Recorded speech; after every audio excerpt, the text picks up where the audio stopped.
Hi guys, so it's nearly the end of March already and I just really don't know where March went at all whatsoever. So it's time for another depth year update. If you can hear music in the background, it's one of my neighbors. It's just one of those apartment living things. At least it's not terrible music. It's quite relaxing and chilled out, but that if you can hear that, that's what that is. And I have no idea when they're going to stop playing music. I'm so excited that the cooler weather is here. You can see I'm really optimistic because it's probably a little bit too hot to be wearing a fluffy sort of jumper thing, but I'm just so excited that it's not boiling hot, so we're gonna wear it anyway. So the first thing I want to talk about is the fact that I've been following a lunar abundance practice, and this was based off the book Lunar Abundance by Ezzie. So this was the book that I focused on in March, and it starts from the new moon, of course, so you set intentions at the new moon and you follow that cycle through to the next new moon. Because we're at the end of March, we are not finished obviously with this process. It will be finished on the 5th of April, I believe, when the next new moon occurs. So I have read the whole book. What I did was I read the book and then I went back as the dates came up and read that particular chapter again. So this, I suppose, ties hand in hand with some of the free resources she has on her website. One of them is a phases of the moon, and this is the southern hemisphere one. She also has one with the northern hemisphere. So I basically just marked off March and marked off the dates in the calendar because she does the full 8 phases of the moon, not just the 4, or not just the new moon and the full moon. So basically every couple of days there is a new moon phase, and there's different things to focus on at each of these different times of the moon. Rather than go super in depth with this, what I'll do is I'll put up a separate book review on this particular book and cover off in more detail what this book is about and the chapters and everything. I'm never going to say never, but I think for my purposes this is as deep as I'd like to go with the moon practice. I'm thinking that if I do look into astrology, it's not something I'm currently terribly interested in. So at the March new moon, what I did was I looked at the chapter on the new moon in this particular book, but what I also do is this particular new moon, I actually created a vision board. I'd been collecting images, printing images out if I'd found any images, and I just bought a square canvas and one of those panel boards, and I just created an intentions board. In the short term, I'd like to say for 2019 basically. I mean, obviously we'll see how it goes, but yeah, it was sort of a short-term vision board on, I guess, intentions that I want to bring to life in 2019 and ways that I'd like to be and things that I'd like to do and have and everything. So that was a really fun experience. I have done vision boards before, but I haven't actually used the energy of the new moon to do that and actually create them as part of a sort of a ritual. So that was really interesting to do, and I'm really happy with the outcome. I don't think I'll be creating a vision board every month or anything, but it's something I definitely want to do at least yearly. So maybe down the track I'll share with you my vision board and how that turned out, maybe when I'm going to do my next vision board, so I can use it as a bit of an example. So far with this lunar practice, I've noticed that I'm really good at the doing part, but I'm not so good at the being part. So the rest and the sort of the yin and the checking in with your body and listening to your body and all of that sort of thing, I'm really not I guess wired to do that. I'm very much a product of the the very masculine world, the doing and getting things done, and if you want an outcome, you go out there and you strive at it, but the being still and the checking in with yourself, I'm really not that good at. So that's something that I really want to develop as the moon phases go along as well, and really start building that sense of knowing and intuition that I just don't think I'm attuned to at the moment. I'm also noticed that I'm really not good at tracking the moon. I mean, yes, on a calendar I've noted them down. I've noted down the different moon phases, and so I know when they're occurring, but I'm not good at actually visually tracking the moon. And I suppose there's really no excuse for that. The one thing that I guess stops me most of the time is that because I'm in an apartment and there's lots of tall buildings around, I really don't have a lot of visibility of the sky, at least not where the moon might be in the sky at the time, and I'm really not, I guess, comfortable, I suppose, standing out the front yard, like staring at the moon, or like trying to have a bit of a moment with the moon when like there's just people like coming past and parking and that all the time. So it's not particularly like I don't think it'd be particularly meaningful in any way. I feel like I'll just keep getting pulled out of, you know, what it is I'm trying to do and everything as well. So that's one thing, but I suppose there's nothing that really stops you from just, you know, like noticing where it is in the sky and just paying a little bit more attention. So I think I do need to look up a little bit more as well. So that's something I'm really going to work at in the future. And maybe that will be a really long-term desire as well, you know, when we do end up having a house with a backyard, that I can actually go outside at every moon phase and spend some time outside at night in the dark by myself, knowing that I'm in like my own little space as well, unless, you know, like my husband or my cat wants to come out, which is absolutely fine, but that it will be sort of like a sacred space. It will be my own personal space, and there will not be anyone that is not invited into my space, if you know what I mean. So yeah, long-term desire on that one, I think. So that was the lunar abundance practice that I've started in March, and I have no intention of stopping. So that's going to be something that's going to continue on in the background, I guess, for the rest of the year, or as I develop my practice, really. So another thing I'm really excited about that happened this month was that I caught up with a bunch of pagans in my area. So last month I talked about the fact that I'd discovered there is a local group of people that catch up monthly for just meetups. They're not tied to any particular phase of the moon. It's not a circle or anything. But they just do catch-ups, so they'll do coffee catch-ups, they'll just go to, I think in the past they have done some bushwalking, just different sort of like events and everything. So I'd already missed the February catch-up, so I put my name down for the March one, and so one sunny Sunday afternoon I just went to a lovely cafe and we had a coffee meetup and everything. So that was really exciting because I haven't actually met pagans in real life, if you know what I mean. Like I'm sure I've come across them, but not to like sit down and have like a really good conversation with, and like with the intention of like meeting like-minded people, if you know what I mean. So that was really, really fun. There was about 9 or 10 of us, and it was in a busy sort of cafe, so we had like 2 little tables that were like slightly separated. Actually no, there were 3 that we'd sort of clustered around before it got super busy in the afternoon, and so you know, where we were seated, I didn't get to speak to the people at the very other end of the table very much, just because it was quite noisy, so you sort of got to chat really well with the people on your little table and everything.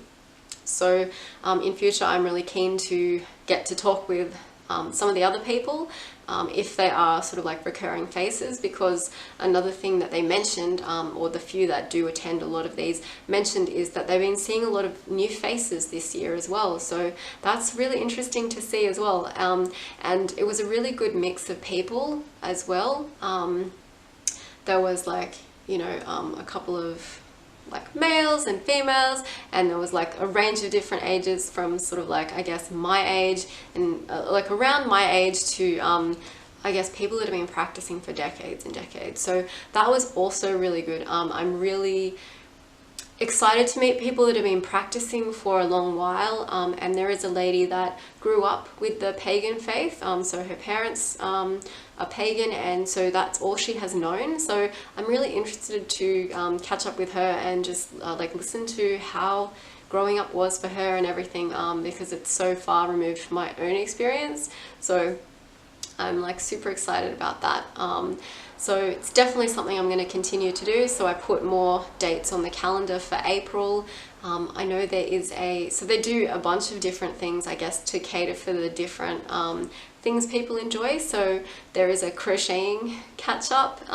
So I was really excited about that, and I thought I have to go to this one because learning to crochet was one of the things I put on my depth year, in order to be able to create a particular project, and obviously that's going to be a stretch goal because at the moment I can't crochet really at all, so it's going to be like learning the basic stitches, whatever they call them, and then progressing from there to be able to create this thing that I want to create. So I'm definitely going to be doing that, as well as any other sort of like coffee catch-ups and meetups, and I'm really looking forward to that as well. So in March, another thing I noticed that I was doing was old habits were creeping back in, and I think instead of calling it an old habit, I do want to pay attention because I think it could be something that is a cyclical thing for me. So in the February-March period, we transition into autumn in the Southern Hemisphere, and this is where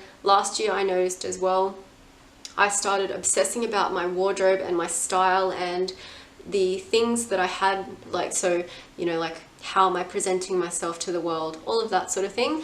And the other topic was food, so ways of eating, not necessarily, it's not a disordered eating, but I'd be obsessing about meal plans and going on particular like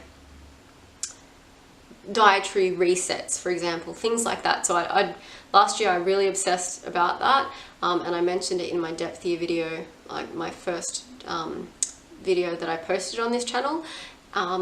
So I don't necessarily think it's a bad thing. At first I really beat myself up about it, but then I took a step back and realized that this could have something to do with the energies of the particular period. So like the Mabon period, clearing out the old and getting rid of like things and ways of being that no longer serve. So I think instead of beating myself up about it, I just decided instead to just notice that that urge or that need, and then just take like a positive step, not just get stuck in the endless like black hole of research and I guess beating yourself up. If I let myself, I go through phases where I'll watch like video after video on YouTube on capsule wardrobes and like these beautifully curated wardrobes, and also meal plans, and these people that eat like so beautifully and cleanly, and then I feel like, obviously I compare myself to that, and then I feel really bad, and then I realize there's all these things that I want that I never knew existed that probably don't fit my lifestyle, and all of these things. So it can be quite negative for me. So this time I decided, right, okay, I need to take an action that's positive, and sort of pay attention to what it is that I'm looking to achieve with this and what my urge is. So in terms of my wardrobe, I basically took all of my items out of my wardrobe and all of my drawers and everything in the washing basket, all items of clothing, and I went through them and I got rid of anything that didn't spark joy. And yes, I have done the Marie Kondo method, so this was that again. So I took all the things out and I got rid of the just in cases this time. I got rid of the things that looked a bit ratty but were still serviceable. I got rid of all of that. So I filled about 3 shopping bags worth and donated most.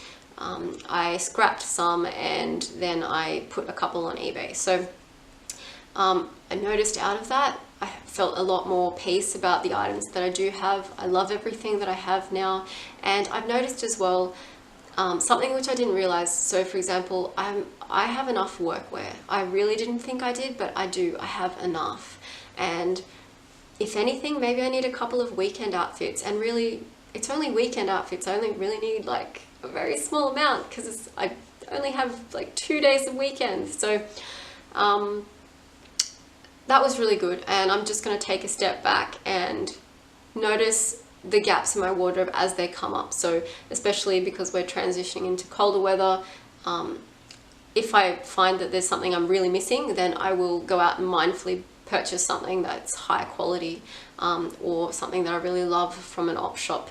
I fall into the trap of purchasing things from secondhand stores that I don't necessarily love, but feel that it will serve okay, and you know, like it fits, so that's excellent, and it's something, yeah, it's something that I don't love necessarily, but I feel will do the job. So I've got to watch out and not just buy stuff because of that. So that's something to notice as well.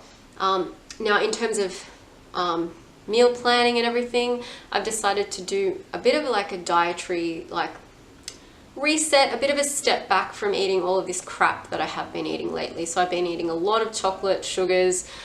Basically, I've just been eating really badly.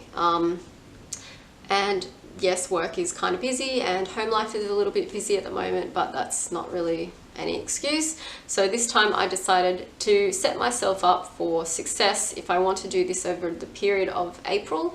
I'm going to basically make all of the meals for April. I don't know if that sounds really extreme, but there are people out there that do like monthly like batch prepping, which is crazy to my mind, which I've sort of started doing.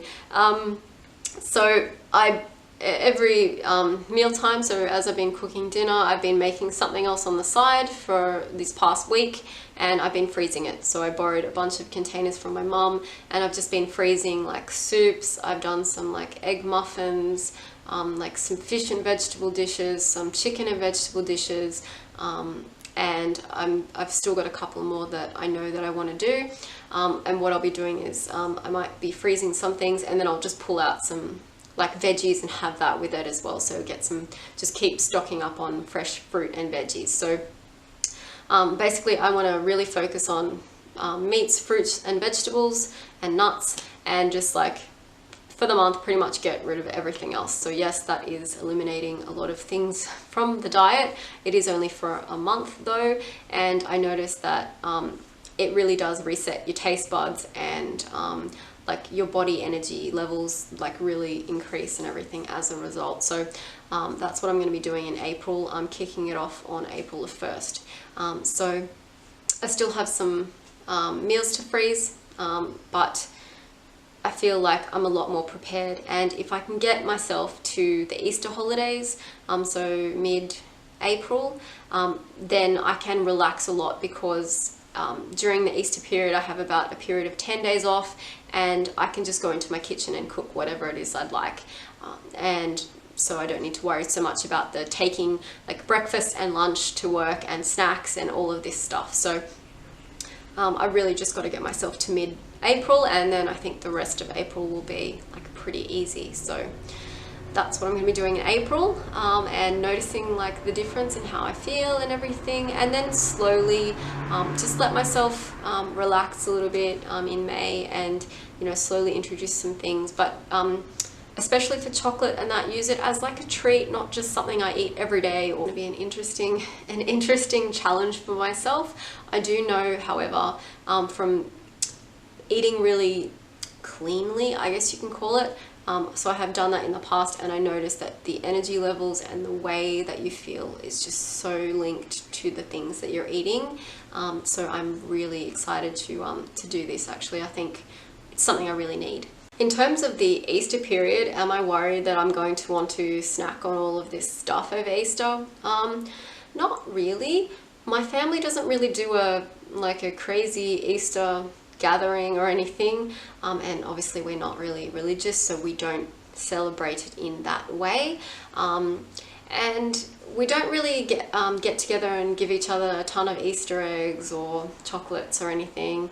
I'm not terribly into hot cross buns, so I don't feel that the Easter food that is around is going to be a terrible temptation, apart from the fact that, I mean, I like chocolate anyway. It's not that I've been buying a ton of Easter eggs for myself. I just buy chocolate and I'll eat chocolate. So chocolate in general is a temptation for me. So it's no more or less than at any other time of the year for me. I'm actually, well, I was a non-practicing Protestant, or at least that's my background, so I don't really know a lot about Lent, but I know that people do give up items like in the period before Easter, and it's something I actually would like to read about and find out a little bit more about, and consider if maybe that's something I want to incorporate in terms of the Mabon period. So not necessarily like fasting or doing that, but maybe really reflecting on something that I want to give up because it no longer serves me, and seeing if missing it, like, do I reintroduce it afterwards, or do I just go, like, I'm really happy with that decision that I gave that thing up, or stop doing that thing. And it can be sort of a period where I intentionally focus on that, and use the energy that sort of already does exist for this particular period to sort of like strengthen my own resolve. Anyway, that's something for probably 2020 to like really consider and ponder. But it's something that I've just been having a little bit of a think about, because I really don't know anything about it, because in terms of Christianity, it was kind of, my family did the like births, deaths and marriage thing, where that's pretty much the only time you attend a church. So yeah, I'm not terribly knowledgeable about it anyway, even if I was going in that direction. So yeah, something to consider in 2020 maybe. And the last thing I just want to briefly touch on is Mabon. Mabon happened in March for us here in the Southern Hemisphere, and this is a Sabbath that I think I really connect with. I was just so excited when the weather started cooling down, and you really do notice the difference. In the mornings it is a lot darker now, and it's obviously getting darker earlier as well. It's getting cooler in the mornings, cooler in the evenings. You're starting to feel that crispness in the air in the mornings. It's just brilliant, and I love it. And so I really think that I do connect with the energy of the autumn equinox. So next year, whether I do keep all of the Sabbats and celebrate all of them, or if I only celebrate select ones, I really think that Mabon is one that I want to celebrate and want to be really intentional about and spend a little bit more time on. I feel that this year it sort of popped up out of nowhere. I was not really, I guess, looking ahead and going, what's coming up. So it sort of just appeared out of nowhere. So in terms of rituals, I really didn't do a whole lot. I did actually do a reflections video on Mabon, so I'll link that in the description below.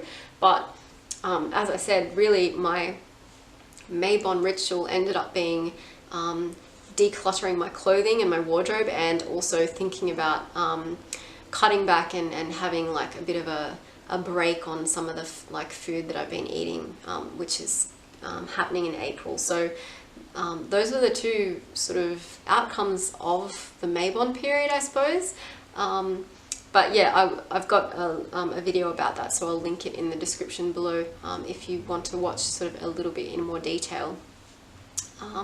But yes, definitely a Sabbath that I connect with, and I'd love to celebrate that a little bit more intentionally in 2020. So I think after February was a little bit of a bit of a slow month, a bit of a lull in terms of the depth here. I really think March did kick it up a notch as well. I think there was some new experiences that came out of March, and some realizations and things like that. And I think one of them is one of the realizations is that I really need to look at cycles and patterns that happen in my own life.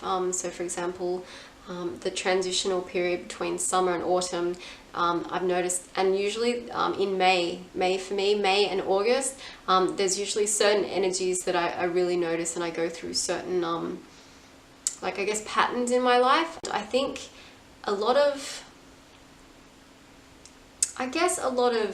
maybe self-help wisdom out there doesn't really discuss the fact that things can be cyclical.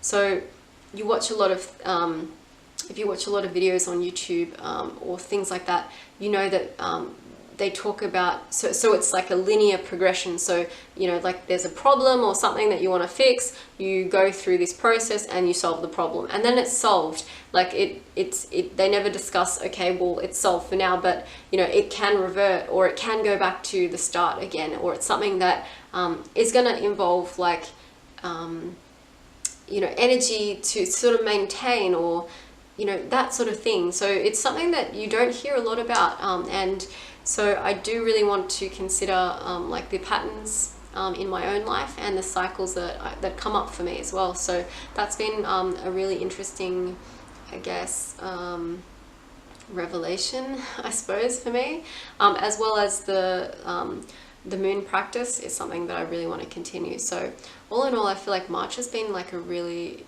good month. So thanks for joining me as I rambled about my my March depth year reflections, and I hope you found something interesting, and I will see you in another video. Bye guys!